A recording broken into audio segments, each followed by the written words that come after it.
My 18-year-old best friend found out I'm gay. I never meant for him to find out.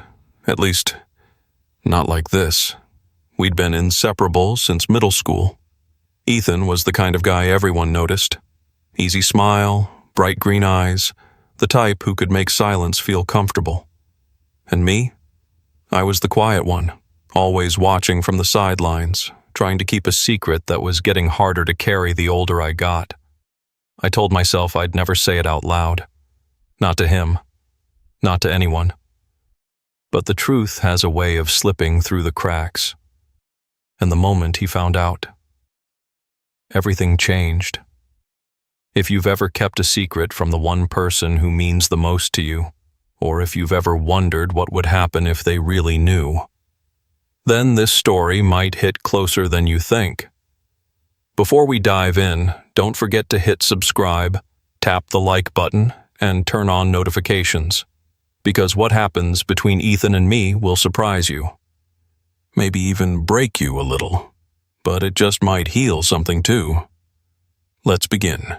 The first time I knew I was different, I was 12, but the first time I felt afraid of it, I was with Ethan. We were in his garage, sitting on the floor, half drunk on root beer and late-night summer boredom. He had just finished telling me about some girl from school who apparently smiled at him during algebra. And I nodded, pretended to care. I was used to that game by now. That quiet ache in my chest every time he mentioned someone else. I'd been playing this role for years, the best friend, the loyal wingman, the secret keeper, but never the truth teller. Because if I told the truth, I wasn't sure I'd still have him.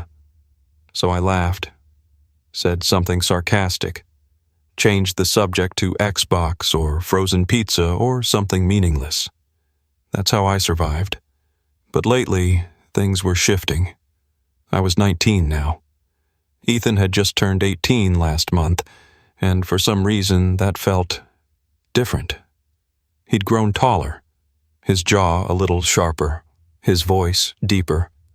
I noticed it too much, and tried too hard not to. And then, 3 days ago, he found out. I still don't know how. I didn't say anything. I never would have. But that night, after he went home, I noticed my phone buzzing nonstop. Messages. One from someone I used to talk to, a guy. A message I thought I'd deleted. And I realized Ethan had used my phone, probably to change the music or check something, and he must have seen it. At first I told myself maybe he hadn't noticed. Or maybe he didn't care. But the next time we saw each other, the way he looked at me had changed. He didn't joke the same. He didn't smile the same. His eyes lingered too long, not with hate or disgust, but with something heavier, something unreadable. And that terrified me even more. Tonight, we were back in the garage. Same place, same beat-up couch, but it felt like a different world now. He was fiddling with the remote, trying to find some movie we'd seen 100 times. "So," he started, eyes still on the screen, "you never told me." My stomach dropped. I didn't ask what he meant. I knew. "What?" I asked anyway, my voice thin. He turned toward me, but not fully. "That you were into guys." Silence swallowed the room whole. I could hear my heartbeat thudding in my ears, louder than the static on the TV. I swallowed hard, my throat dry. Every instinct screamed at me to lie, to deflect, deny, joke. But I was tired of hiding. "Yeah," I said. "I guess. I didn't think I had to." He looked at me. Not like he was angry, not like he was uncomfortable. Just quiet, observing. "How long have you known?" "Since I was a kid." He nodded slowly, like he was trying to line up pieces of a puzzle that suddenly made more sense. I couldn't read his face. That scared me more than anything. "I'm still me," I added, trying to fill the space. "Nothing's changed. He looked down at his hands. That's not true. I felt cold, like everything I feared was about to be confirmed. He glanced up again, this time meeting my eyes straight on. It's not bad. It's just different now. I think I see you differently. I didn't know what that meant. Was it worse? Was it better? Did it mean we'd never be the same? I don't want to lose you, I said before I could stop myself. He didn't answer right away. He stood up, ran a hand through his messy blonde hair, then looked at me with a mix of confusion and something deeper, something I wasn't ready to name. You won't, he said quietly, but I need to ask you something. I stared at him, heart pounding. Okay. He hesitated for a second, then took a step closer. Did you ever look at me that way? The question hit me like a wave, and I didn't know if I should lie or finally tell the truth. Did you ever look at me that way? His voice wasn't accusing, it wasn't mocking, it was careful, like he didn't even know how to ask it, and I hated that I froze. Because the answer was yes. Yes, I had. Too many times. More than I could count. But how do you say that to someone who's been your entire world and nothing more, even if you wanted him to be? How do you admit that every time he leaned against you on the couch, or threw an arm around your shoulder, or changed his shirt in front of you, it meant so much more to you than it ever did to him? I don't know, I whispered. Ethan's eyes stayed locked on mine. That's not a no. I looked down, my fingers tangled together in my lap. No, it's not. He didn't flinch. He didn't move. And that scared me even more. Because if he had gotten angry, at least I'd know where I stood. Instead, he sat back down, slowly, deliberately, and kept looking at me like he was trying to see a version of me he hadn't dared to look for before. Why didn't you tell me? He asked. I let out a breath I'd been holding since the question. Because I didn't want this to happen. This weird tension, this silence. You looking at me like I'm someone else now. He blinked a few times, his jaw tightening like he wanted to say something but couldn't quite find the words. I'm not angry, he said finally. I'm just trying to process. I've never had to think about this kind of stuff. And now you do? I asked, voice barely steady. I guess I do. There was a long pause. The kind that usually means the end of a conversation, but neither of us moved. I could feel the weight of what I'd just admitted. Not just that I was gay, but that I'd looked at him that way. That I had wanted something I was never supposed to want. Ethan leaned forward slightly. So, when we'd hang out, and you'd get quiet, were you thinking about me? The honesty in his question startled me. Sometimes, I said, my voice low. But it wasn't just about attraction. You've always been everything, safe, familiar, the one person who never made me feel broken. He looked away then, and I knew I had gone too far. I didn't mean to mess things up, I added quickly. I swear, I've always respected your space. I never tried. Stop, he interrupted gently. Don't do that. I looked at him, confused. Don't shrink. Don't make yourself smaller just because I'm trying to catch up. And then he looked at me again. And this time, I saw something. It wasn't fear. It wasn't judgment. It was curiosity. I've never really thought about guys that way, he said, his voice softer now. But sometimes, I'd notice things about you, stuff I didn't know how to name, and I'd just ignore it. I held my breath. What kind of things? He smiled faintly, then shook his head. Doesn't matter. Yeah, I said, heart racing. It kind of does. Ethan's fingers drummed on his knee. Then, out of nowhere, he asked, "Have you ever thought about kissing me?" I swear the room got colder and hotter at the same time. My throat dried out completely. "Why are you asking me that?" "Because I'm trying to understand," he said. "And maybe part of me wonders what it would have felt like if you had." There it was, a sentence I never thought I'd hear come from his mouth. I was about to answer when the garage door creaked open, his mom calling out for him from the kitchen. The spell was broken. He stood up, looking dazed. "I gotta go. She needs help with dinner." I nodded. "Yeah, sure." He turned halfway, paused, then looked back over his shoulder. "You're not alone in this, okay?" And then he was gone. I sat there for a long time after he left, staring at the dent in the couch cushion where he'd been sitting. My mind spinning. Was that interest or confusion? Because what he said lingered louder than anything else. Maybe part of me wonders. The next day, Ethan didn't text. Not in the morning, not in the afternoon, not even a lazy meme to fill the silence. And that said more than any words could, because since forever, we had a rhythm. Even on the slowest, most uneventful days, we'd find ways to check in. It was just what we did. But now, the silence between us felt loaded, full of questions we were both too afraid to ask out loud. I tried not to overthink it, but the truth is, I couldn't stop. His words from last night played on a loop in my head.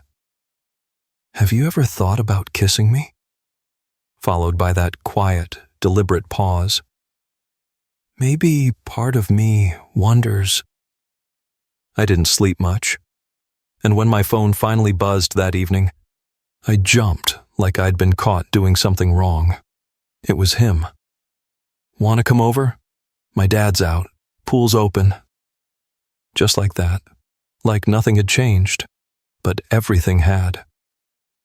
I stared at the message for way too long before typing back, "Yeah, be there in 10. It was still hot out. One of those sticky summer nights where the air hangs heavy and the sun lingers too long. When I got to his place, the back porch light was on, and I could hear music playing softly from a speaker by the pool. He was already in the water. His back was turned to me, arms resting on the edge as he floated lazily in place, the water shimmering around him. His hair was wet and pushed back, and the sight of him like that, so relaxed, so unbothered, made my chest ache. He looked over his shoulder when he heard me. "Thought you bailed." I shook my head. "Wasn't sure if you really wanted me to come." He didn't respond right away, just blinked at me through the fading sunlight. Then he said, "I wouldn't have asked if I didn't." I slipped off my shirt, kicked off my shoes, and sat on the edge of the pool, letting my legs dangle into the water. It was warm, almost too warm, but comforting somehow. He swam closer, but not all the way. Just enough that I could feel the ripple of his movement brushing against my legs. "About yesterday," he started, his voice a little quieter now. My stomach clenched. "Yeah?" "I've been thinking about it, about what I said." I nodded slowly, heart hammering. "Okay." He swam closer, stopping right in front of me. His hands gripped the edge of the pool, fingers just inches from mine. His eyes locked onto mine with an intensity I hadn't seen before. "I don't want to mess this up," he said, "but I can't stop thinking about what it would feel like." My breath caught. What would feel like? Ethan didn't blink. "You. Us. If I let myself feel it." The world seemed to tilt under me. I looked down, suddenly unsure if I was even breathing right. Then, without thinking, I reached forward. Just a small motion, not even a full touch. But it was enough. He didn't pull away. Instead, He placed one of his wet hands over mine. His fingers were trembling. "I've never touched another guy like this," he said. "And I don't know what I'm doing." "You don't have to," I replied. "You don't owe me anything." "I know," he said, voice low. "But I want to understand what this means." Then he did something I'll never forget. He rested his forehead lightly against my knee. Just like that. No words, no warning. The gesture was so intimate, so vulnerable, that it made my throat tighten. I placed my hand gently on the back of his neck. His skin was warm, his breathing uneven. "Ethan," I whispered. He looked up. His face was inches from mine. And then he said something I wasn't ready for. "My dad can't know." The words shattered the moment like glass. He backed away slightly in the water, his hand letting go of mine, the closeness dissolving into the ripples he left behind. "I'm not saying I don't want to feel this," he added, avoiding my eyes now. "But I can't let anyone else know. Especially not him." The ache in my chest returned full force. I nodded slowly, even though part of me hated what he was asking. He swam to the other side of the pool, climbed out without a word, and disappeared into the house. And I stayed there, feet still in the water, wondering if what just happened was real, or just a moment neither of us would ever talk about again. I didn't hear from Ethan for 2 days, not a single word. And every time my phone didn't buzz, I told myself it was fine. That we both needed space, that it wasn't personal. But I knew better. I felt it in the silence, the kind that doesn't just fill a room, but wraps around your chest and won't let go. I kept replaying the pool, his forehead resting on my knee, my hand in his hair, the way he said, "My dad can't know." That wasn't just about his dad. It was fear, shame. A wall he'd built so fast I hadn't even seen it coming until I was already on the outside. By the time the 4th of July rolled around, I'd convinced myself I'd just show up to the neighborhood block party, keep my distance, act like everything was fine. He might not even be there. But of course, he was. He was wearing that old red hoodie he always wore when it got cooler at night, standing near the grill with his cousins, laughing like nothing had shifted, like he hadn't touched me in silence and then walked away like it meant nothing. I almost turned around and left. But then he saw me. His eyes locked onto mine across the yard, and something flickered behind them. Hesitation? Guilt? I couldn't tell, but his smile faltered. Just slightly. That was enough to stop me from walking away. I grabbed a soda from the cooler, tried to blend in with the crowd, but my chest was tight. I couldn't focus on the people talking around me. Couldn't laugh. Couldn't pretend. I felt like I was holding my breath in a room full of fireworks just waiting to go off. Later that night, when the sky was dark and everyone gathered in lawn chairs to watch the big display, I found myself standing behind the house, near the fence, away from the noise. I just needed quiet. Some place where I could exist without feeling like I was being watched or judged, or worse, ignored by someone I couldn't stop thinking about. And then I heard footsteps behind me. I didn't have to turn to know who it was. Ethan stopped beside me, his hoodie zipped up now, hands in the pockets. He didn't speak at first, just stood there, watching the sky. The fireworks started, loud cracks of color exploding above the trees. But the only thing I could feel was the electricity in the space between us. "I've been meaning to text you," he finally said. I nodded, eyes still on the sky. "Didn't think you would." He shifted, uneasy. "I didn't know what to say." "I get it." Silence. Then he asked, "Are you mad at me?" That question hit hard. Not because of what it said, but because of what it didn't. "I don't know what I am," I answered honestly. "Confused, hurt maybe. I don't even know what that night meant to you." He looked down. "It meant something." "Then why disappear?" "Because I freaked out," he said, his voice low and rushed. "Because I felt something, and I didn't know how to live with it afterward." The crack of another firework lit his face in blue and white.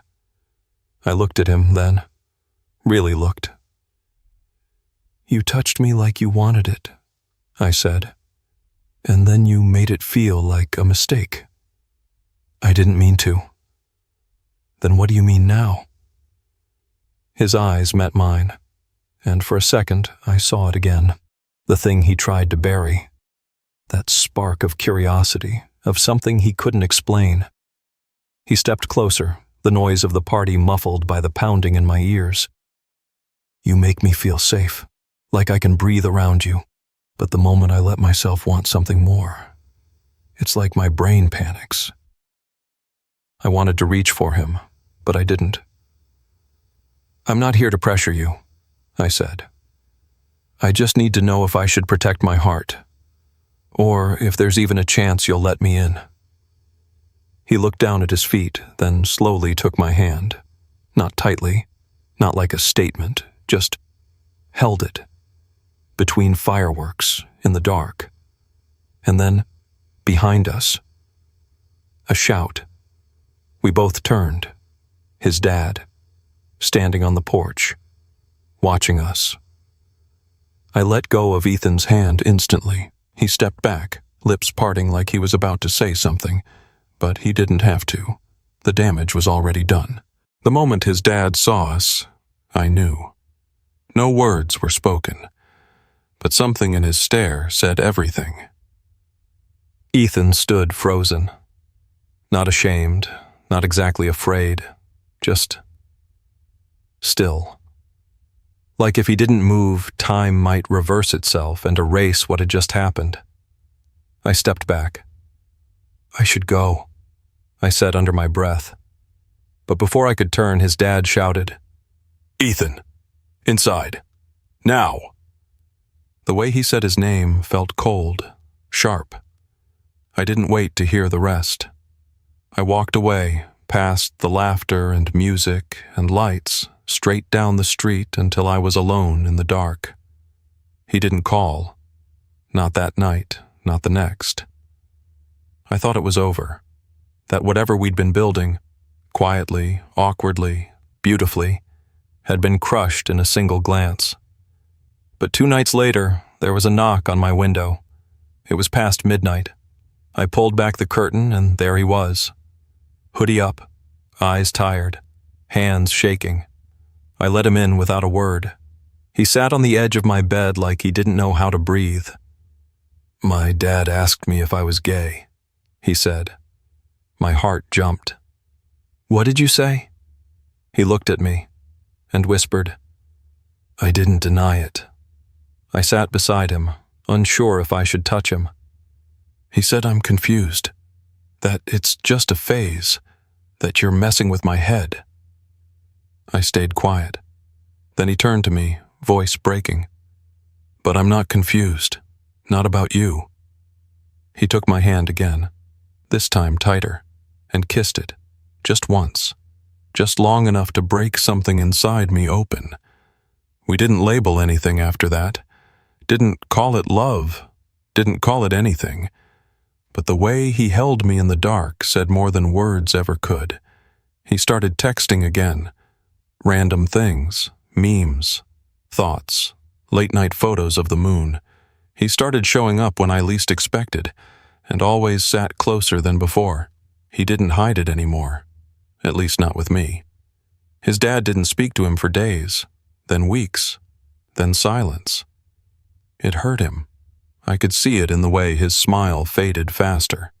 But every time I asked if he was okay, he'd lean his shoulder into mine and whisper, "As long as you're here." I never expected Ethan to be the first person I'd fall for. I never expected that falling would feel both terrifying and right at the same time. We were both still learning how to show up for each other, how to fight against the fear, how to hold hands even when the world wasn't watching. And maybe that's all love really is. Not perfect, not certain, but chosen. Over and over again. So I'll keep choosing him. Even on the quiet days. Even when it's hard. And maybe that's the bravest thing we can do.